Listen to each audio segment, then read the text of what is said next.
Na, inihuli ng palaka. Aba, hindi naman kinakain ng palaka. At ano, tapos sa aahan, ako yata may stress. Sabi ba bakit?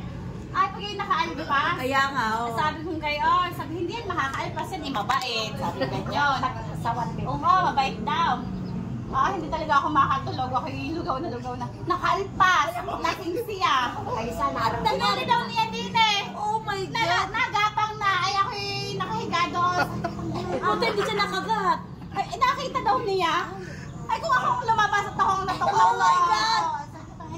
Nasaan na ngayon? Abay, pinaalpas sa mukha ko yan. At ako'y mauunang mamatay.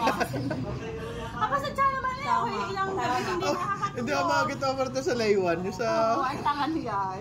Ano daw? Bakit nakita sa TikTok? Kasi nakita niya sa YouTube. Tapos, ginawa daw na rin aming kapitbahay. Natanggal daw yung pinakagat mo sa pagkayon.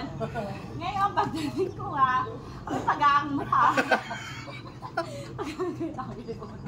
Pag-aang kamay. Pag-aang tuhod. Saka, paano nangyari sa'yo?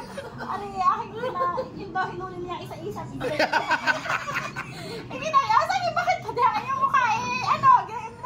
Hindi, di ba nakakito?